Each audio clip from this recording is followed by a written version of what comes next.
पिताजी में एक बहुत बड़ा गुण था कि वो बच्चों के साथ बूढ़े बनकर नहीं रह सकते थे। वो बच्चों के साथ उसी उम्र के वैसे ही बच्चे बन के रहते थे और प्रभाव ये डालते थे कि वो दूसरा जो बच्चा है वो बड़ा न समझे बल्कि अपना दोस्त समझे।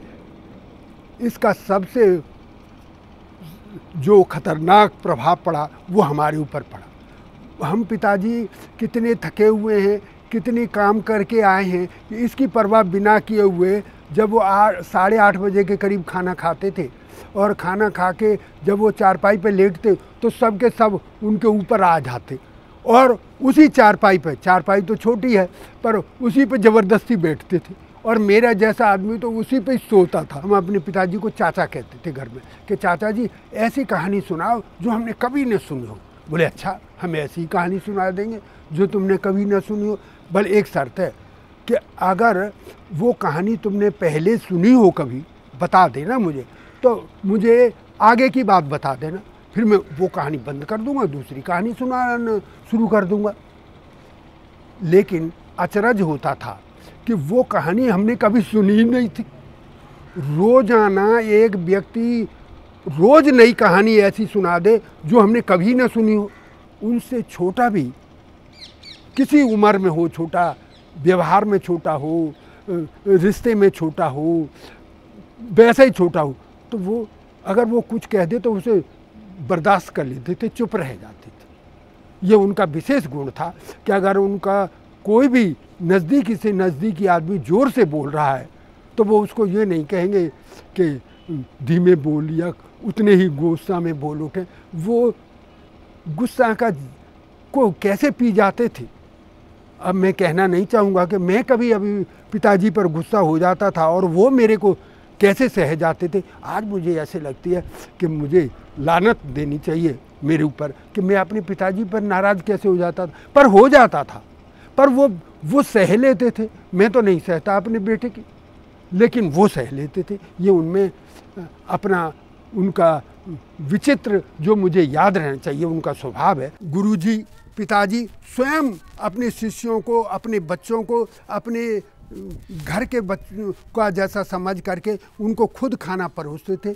और मेरा सौभाग्य है कि कितने ही बुज़ुर्ग मुझे ये मिलते हैं मैं कि हमने माताजी के हाथ का बनाया खाना, पिताजी के हाथ का बनाया परोसने वाला खाना हमने खाया है। हमें वो सौभाग्य है कि जो गुरुजी से हम कितनी देर तक बातचीत कर सकते थे और वो हमारे आंतरिक उलझनों को आराम से सुलझा देते। मैंने जो देखा अपनी आंखों से, उनको मैं कहता हूँ तब क्या होता है।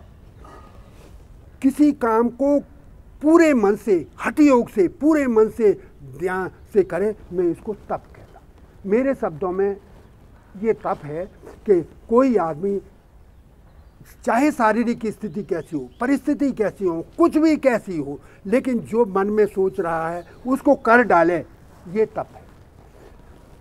मैंने पिताजी में ये गुण देखा। कब से कब तक देखा? सन 1935 से 90 तक जो मैंने आचार्य जी को रोकर देखा, वो सचमुच एक तपस्वी के रूप में देखा।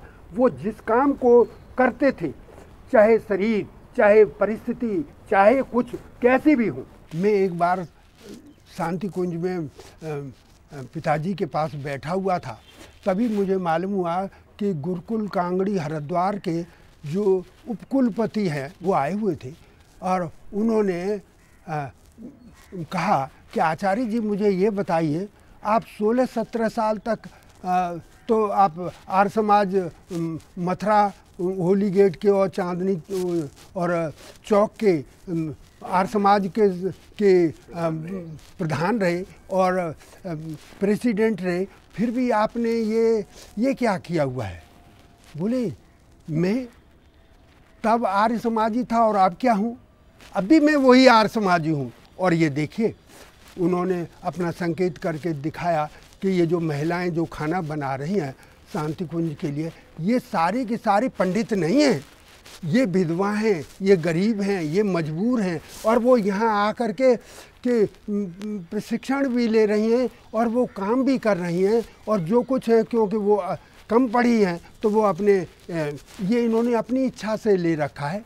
और बताइए कि जो साधारण व्यक्ति हैं उनको जब तक आप कोई मूर्त रूप नहीं देंगे तो वो नहीं समझ सकेंगे। स्त्रियों के अधिकार के विषय में जितना दयानंद सरस्वती जी ने कहा उतना और किसी ने कहा नहीं। स्त्रियों के लिए अधिकार की, स्त्रियों के शिक्षा की, स्त्रियों के उच्च स्तर को ऊंचा करने के लिए उन्होंने जो काम किया, यही काम मैं और आगे बढ़ाने का प्रयत्न कर रहा हूँ।